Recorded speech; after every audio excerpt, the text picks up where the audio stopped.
네, 파워인터뷰 오늘 순서입니다.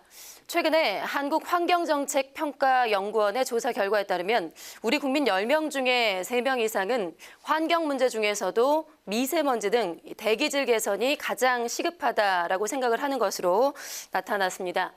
미세먼지에 대한 문제의식은 커지고 있지만 이를 해결하기 위한 노력과 대책은 여전히 미흡한 상황인데요. 오늘은 국회 환노위 소속이신 더불어민주당의 신창현 의원 전화 연결해서 관련 이야기 좀 직접 나눠보겠습니다. 의원님 안녕하십니까? 네, 안녕하십니까? 네네, 반갑습니다. 네. 자, 의원님 오늘은 그나마 좀 공기질이 좋았는데 사실은 지난주까지만 해도 미세먼지가 거의 최악이었죠. 네. 예. 네. 그래서 지금 정부에서도 미세먼지를 줄이기 위해서 여러 가지 저감 조치들을 시행을 하고 있는데 네. 이것이 효과를 내기 위해서는 그 미세먼지 원인 물질 배출이 많은 사업장의 협조가 또 필수적일 것 같습니다. 그렇습니다. 예. 그런데 일부 사업장에서 지금 도덕적 해이가 빈번하게 발생을 하고 있다. 이런 지적을 의원님께서 하셨는데요. 네. 이게 구체적인 실태가 어떤지 좀 설명을 해 주시죠.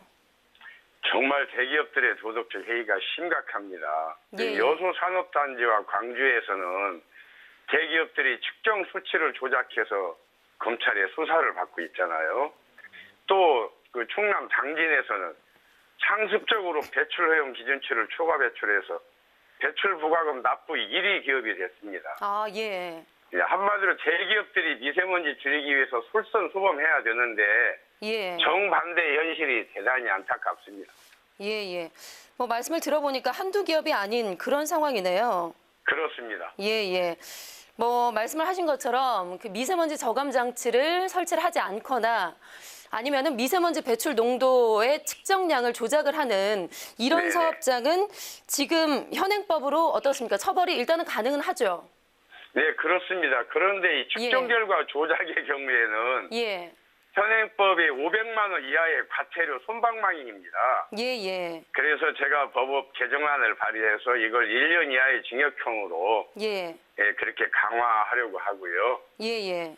또 그 대기환경보전법 개정안에 이 3회 이상 상습적으로 이제 초과 배출 부과금을 내는 업체들은 예. 그 배출 부과금의 10배까지 징벌적 부과금 제도를 도입하려고 합니다.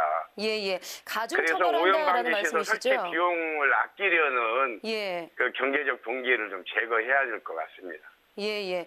그 의원님이 지난번에 대표 발의했었던 미세먼지 네네. 3법도 지난 3월에 통과가 됐었는데 네네. 예. 이렇게 이번에 또 다른 개정안까지 미세먼지와 관련해서 발의를 하셨네요. 네, 이번에 그 여수산업단지 사건을 계기로 우리 법에 아직도 맹점이 있구나 해서 개정안을 발의하게 됐습니다. 예. 미세먼지 잡는 전문가라고도 할 수 있겠는데 어쨌든 정부에서도요, 이런 미세먼지 해결을 위해서 그 국가기후환경회의를 발족을 시켜서 반기문 네네. 유엔 전 사무총장이죠. 지금 반기문 위원장이 대응을 하고 네네. 있는데 네. 지난주에 반 위원장이 국회를 예방을 했습니다. 네네. 그런데 여기서 자유한국당의 황교안 대표를 만났는데 네. 그 탈원전 정책을 폐기를 하는 것이 미세먼지 문제 해결에 가장 필수적이다라는 입장을 황 대표가 고수를 했어요. 네. 예. 이 같은 황 대표 입장에 대해서 좀 어떻게 보시고 네. 탈원전 정책에 대한 민주당의 계획은 좀 어떻습니까? 제가 누누이 말씀드리지만 탈원전으로 미세먼지가 늘어났다는 주장은 가짜뉴스입니다. 예. 문재인 정부 출범 후 이 석탄 발전소의 미세먼지는 오히려 줄어들고 있습니다. 예. 2013년에 석탄 발전소에서 배출한 미세먼지가 3만 5천 톤인데 2017년에 2만 6천 톤으로 9천 톤이나 줄었습니다. 예. 이 원전이나 태양, 풍력 모두 석탄 발전의 대안 에너지죠. 석탄 발전은 미세먼지가 많이 나오고 원자력은 위험하니까 예. 태양이나 풍력으로 가자는 겁니다. 이건 세계적 추세죠. 미세먼지의 원인을 탈원전으로 몰고 가는 것은 억지입니다. 예. 미세먼지는 사실상 탈원전보다는 화력 발전과 관련성이 가장 크다라고 그렇습니다. 볼 수도 있는 거죠. 예. 알겠습니다. 자, 의원님 이번엔 주제를 좀 바꿔볼게요. 네. 최근에 법원에서 그 강북 삼성병원의 신경정신과 그 임세원 교수를 살해한 피해자에게 징역 25년의 중형을 선고를 했습니다. 네네네. 이 담당 의사가 환자에 의해서 피살이 되면서 사실 뭐 국민뿐만이 아니라 의료계 종사자들도 상당한 충격을 받은 그런 사건이었는데, 그렇습니다. 예, 이 사건의 재발을 막기 위해서 의원님께서 법안을 발의하셨죠. 일명 네. 임세원법이었는데 네. 이게 다행히도 지난달 5일에 바로 국회를 통과를 했습니다. 네네. 예, 좀 구체적인 내용을 좀 설명을 해주시죠.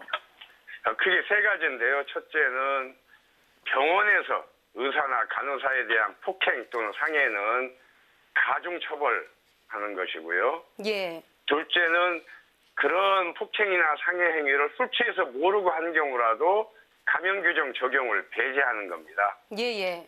그리고 마지막으로 병원 안에 청원 경찰 등을 배치해서 사전 예방에 초점을 맞춘 법안입니다.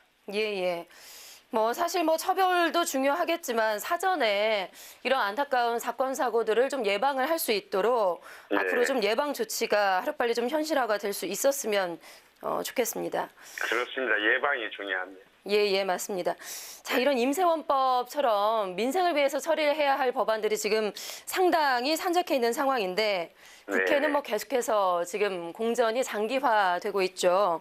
네. 예, 네. 지금 현재 모든 상임위 활동이 올스톱된 그런 상태인데 그렇습니다. 예, 국회 정상화를 위해서 어떤 해법이 좀 필요하다고 보시고 네. 앞으로 의원님께서는 의정 활동은 어떤 부분에 좀 주안점을 둘 계획이신지 마지막으로 한 말씀 듣겠습니다. 3당 원내대표의 호프 회동을 계기로 예. 이번 국회는 호프 국회가 되기를 기대합니다. 남은 임기 중에 통과시키고 싶은 법안 중에 저는 과로사 예방법이 있습니다. 예. 죽도록 일한다는 말이 있는데 일하다 죽는 일이 없도록 정부가 과로사 문제에 관심 갖고 대책을 좀 세우자는 법안이거든요. 예. 그리고 공중 화장실법도 좀 꼭 통과시키고 싶습니다. 이 여성 화장실 앞에 길게 늘어선 줄을 없애기 위해서는 여성용 변기를 늘리자는 법안입니다. 예. 그리고 마지막으로 우리 의왕시 또 내손 이동에 중학교 신설 문제가 있습니다. 인구 2만 명이 사는 청계동은 중학교가 2개인데 3만 명 사는 내손 이동에 중학교가 없거든요. 예. 그러다 보니까 아이들이 인근 학교로 버스 타고 통학합니다. 16년째 이러고 있는데 교육청은 예. 인근 학교 남는 교실 타령만 하고 있습니다. 아이들과 학부모 입장에서 내손중학교 신설 꼭 필요합니다. 예. 참 의원님의 법안을 보면 민생을 네. 그야말로 세심하게 챙긴다라는 게 좀 느껴지는 것 같습니다. 그리고 의원님의 블로그에도 보니까 대문에 네. 그 오직 민생, 정직한 정치로 보답을 하겠습니다라는 또 글이 있던데 네네. 정말 그 민생을 위한 정치가 속도를 좀 낼 수 있도록 국회 정상화를 위한 노력에도 힘을 좀 의원님께서 보태주시기를 바라겠습니다. 명심하겠습니다. 네, 오늘 말씀 잘 들었습니다. 고맙습니다. 네, 감사합니다. 지금까지 더불어민주당의 신창현 의원이었습니다.